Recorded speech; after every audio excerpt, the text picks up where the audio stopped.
Hello friends, स्वागत है आपका हमारे यूट्यूब चैनल कंपटीशन टॉनिक पे। आज हम देखने जा रहे हैं एसएससी सीएचएसएल का प्रीवियस ईयर का पेपर, जो कि आगे एग्जाम होने वाली है, तो बहुत जरूरी है प्रैक्टिस करना। तो आज हम एसएससी सीएचएसएल का प्रीवियस ईयर का क्वेश्चन देखेंगे। तो स्टार्ट करते हैं। पहला क्वेश्चन आपको दिख रहा होगा स्क्रीन पे। अभ्यास सत्र के दौरान किसी स्टेडियम में एक एथलीट किसी वृत्ताकार पथ पर दौड़ रही है और उसके कोच वृत्त के किसी बिंदु पर तथा उसके फिजियोथेरेपिस्ट वृत्त के केंद्र पर खड़े होकर उसका प्रदर्शन देख रहे हैं। कोच को लगता है कि वह 72 डिग्री का कोण 1 मिनट में कवर करती है। तो उसके फिजियोथेरेपिस्ट द्वारा किए गए माप के अनुसार 1 सेकंड में उसका कवर किया गया कोण क्या होगा। तो इसमें हम देखते हैं एक वृत्ताकार पथ है।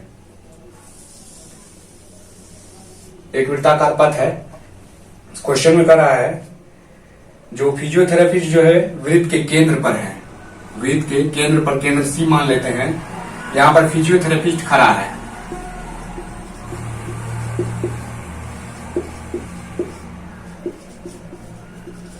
फिजियोथेरेपिस्ट खड़ा है। उसके बाद जो है कह रहा है एथलीट जो है, कहीं एथलीट मान लीजिए, यहां पर एथलीट का पहला इनिशियल पोजीशन है। एथलीट का इनिशियल पोजीशन है 1 मिनट पर। यहां पर किसी एक एंगल पे, एक इस पर देख लेते, किसी एक बिंदु पर कोच है। जब एथलीट दौड़ता है 1 मिनट तक, 1 मिनट के बाद जो है, 1 मिनट के बाद वो यहां पहुंच जाता है। ए पोजीशन से वो बी पर पहुंच जाता है, तो उसको 1 मिनट का समय लगता है यहां पहुंचने में। तब जो है इस दोनों के बीच का एंगल जो है कोच को 72 डिग्री का दिखता है।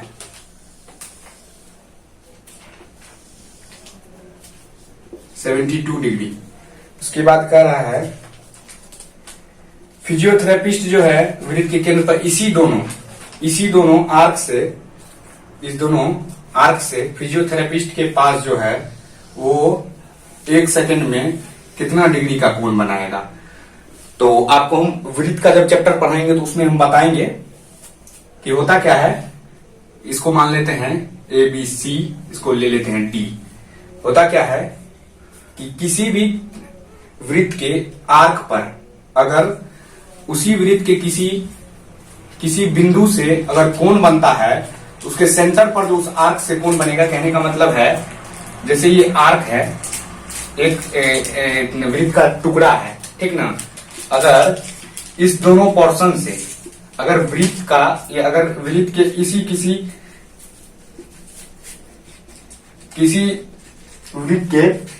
किसी पॉइंट पे अगर ये बनाता है X, अगर X एंगल बनता है, यहां पर X डिग्री का एंगल बनता है, तो इसके सेंटर पर जो है इसी X का जो है डबल बनेगा, 2X होगा। तो उसी तरह से देख लीजिए, जब यहां पर 72 डिग्री का बना है कोण, तो यहां पर 144 डिग्री का कोण बनेगा।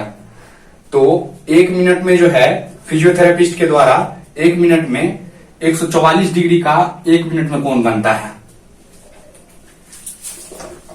1 मिनट में 144 डिग्री का कोण बनता है। 144 डिग्री का कोण जो है 1 मिनट में फिजियोथेरेपिस्ट के द्वारा बनता है। तो क्वेश्चन में दिया हुआ है कि निकालना क्या है, जो 1 सेकंड में। तो 1 सेकंड में निकालने के लिए इसको 60 से भागा दे देंगे। तो 60 से भागा देंगे तो इसका आ जाएगा, इसको जब काटेंगे इसका हो जाएगा 12 से अगर काटते हैं तो 12 पंचे 60, 12 गुना 12 हो जाएगा 12/5। तो इसका आंसर आ जाएगा 2.4 डिग्री। 2.4 डिग्री इसका आंसर आ जाएगा। अब चलते हैं दूसरे क्वेश्चन की तरफ।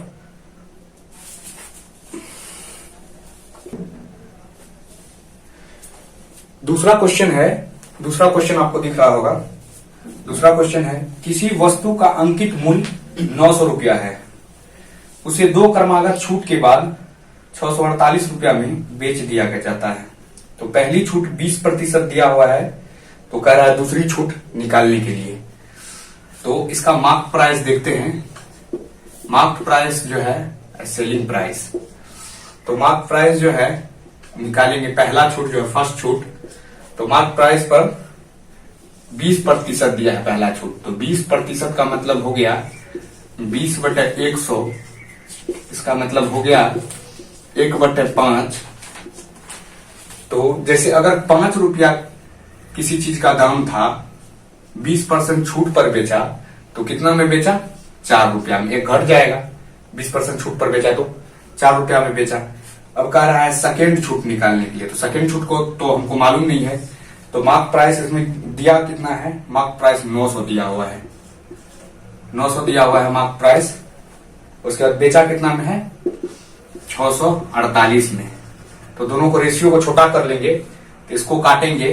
अगर हम 9 से काटते हैं तो ये 100 बार में कटेगा, 9 7 63, 9 दूना 18, फिर कट जाएगा ये कटेगा कितना से? 4 से 25, यहां हो जाएगा 18 चौका 72। तो सेकेंड निकालने के लिए क्या करेंगे? इसका उल्टा कर देंगे, 4 को यहां लिख देंगे, 5 को यहां लिख देंगे। अब इसका रेशियो बराबर करने के लिए इसको 25 से गुना करते हैं और इसको 18 से गुना करते हैं, तो इसका आंसर आ जाएगा, ये देखते हैं सेकेंड वाला का। मार्क प्राइस इसका आ जाएगा 100 रुपया और सेलिंग प्राइस आ जाएगा 18×5 90 रुपया। तो 90 रुपया, तो इस पर कितना छूट दिया? ये 100 का सामान था, 90 रुपया में बेचा, मतलब 10 रुपया कम में बेचा। तो कितना डिस्काउंट दिया? डिस्काउंट दिया 10 रुपया 100 पे दिया। इसका परसेंटेज निकल जाएगा, गुना 100 कर देंगे तो हो जाएगा 10%। इसका आंसर आ जाएगा 10%। ओके, अब देखते हैं तीसरा क्वेश्चन। तीसरा क्वेश्चन देखते हैं। तीसरा क्वेश्चन दिख रहा होगा आपको। देखिए, क्वेश्चन तो बहुत बड़ा है, लेकिन क्वेश्चन में है कुछ नहीं। आपको क्वेश्चन में ज्यादा उलझना नहीं है, थोड़ा सा देखना जिसमें पूछ क्या रहा है, नहीं तो ज्यादा टाइम ले लेगा। देखिए, प्रश्न दिया हुआ है, किसी प्रश्न पत्र का पूर्णांक 300 रुपया है, 300 है। मूल्यांकन के 3 घटकों सैद्धांतिक परीक्षा X, व्यवहारिक परीक्षा Y और परियोजना कार्य Z में अंकों का विभाजन 6:5:4 है। तो परीक्षा उत्तीर्ण करने के लिए X, Y और Z में कम से कम 40%, 50% और Z में भी 50% अंक, और कुल जो है जितना मार्क होगा उसका 60% होना चाहिए पास करने के लिए। तो दिए गए दंड आरेख ग्राफ है, उसमें 4 विद्यार्थी है, A B C D, और उसमें प्राप्त अंक को दर्शाया गया है। तो इसका देखिए, सवाल इतना छोटा है, यहाँ पर विद्यार्थी B, C और D को उनके द्वारा प्राप्त किए गए अंकों के आधार पर आरोही क्रम में व्यवस्थित कीजिए। आरोही क्रम मतलब बढ़ते क्रम में। तो देखते हैं, इसमें जो है बस सबका मार्क मेंशन किया हुआ है, मार्क दिया हुआ है। जैसे B, C और D का पूछ रहा है, तो B, C और D का हो जाएगा, यहां है B का दिया हुआ है 50, टोटल मार्क जो है B का दिया हुआ है 50 प्लस 60 प्लस नहीं 50 प्लस 50 प्लस 30 ये हो जाएगा B का मार्क, तो ये हो जाएगा 130। वही है C का, देखते हैं। तो C का है 70 प्लस 80 प्लस 70 प्लस 80 प्लस 60, तो हो जाएगा ये हो जाएगा 210 मार्क। अब कह रहा है D का, तो D का दिया हुआ है, देखिए 80, 70 और 30, 80, 70 और 30, तो ये हो जाएगा 180। उसको बढ़ते क्रम में लिखना है, तो सबसे कम किसका है? सबसे कम है B का।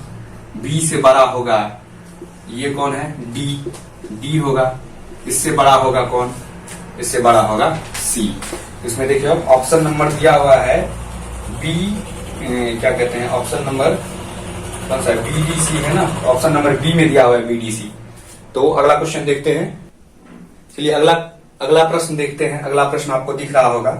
अगला प्रश्न है 10 अंकों की संख्या दिया हुआ है, 10 अंकों की संख्या है 2x 6, उसके बाद जो है 1 2 3 4 5 जीरो है, 3 4 5, उसके बाद y और 8 दिया हुआ है। ठीक, तो संख्या 24 से पूर्णतः विभाजित है। ये संख्या जो है डिविजिबल है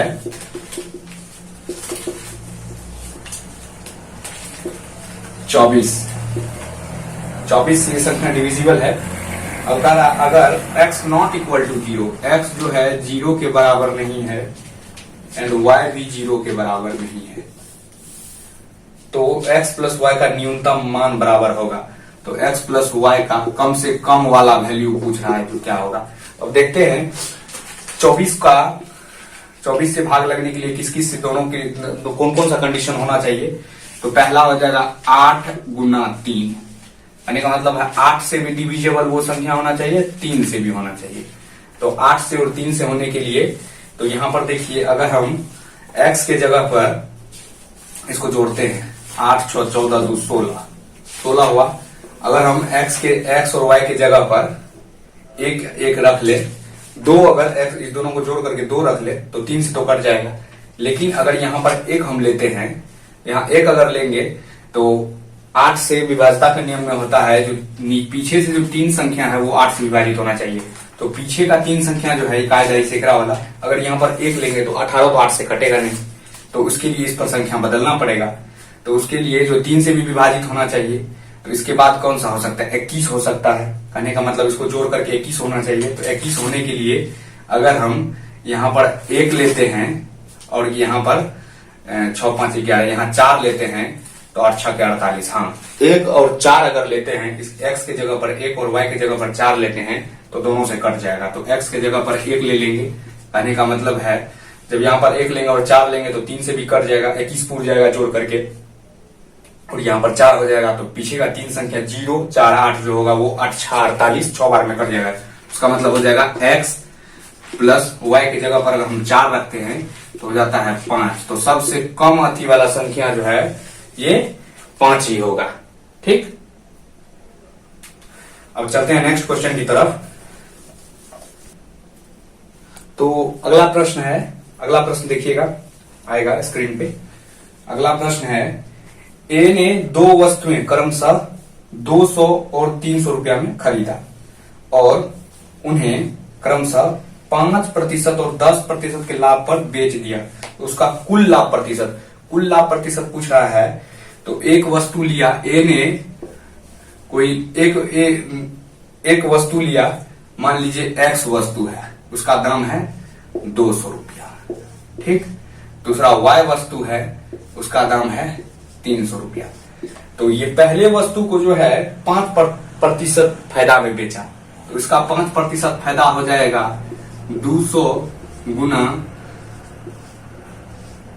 200 प्लस 200 गुना 5/100। कहने का मतलब है इसको काटेंगे तो हो जाएगा 2 5 10, इसका मतलब 210 रुपया में बेचा। 5% अगर फायदा लिया तो 210 में बेचा। इसी तरह देखेंगे 300 रुपया का कोई सामान है,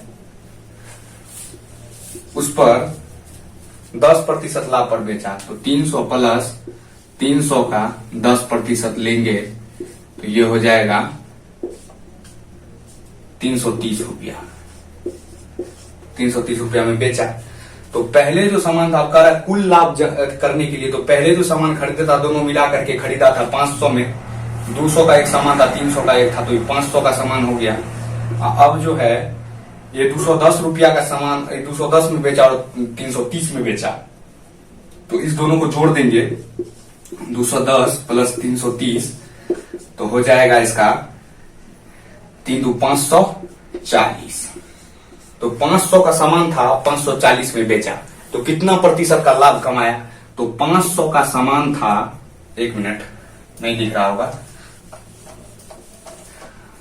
500 का सामान था, उसको 540 में बेचा, तो कितना रुपया का फायदा हुआ, 40 रुपया का।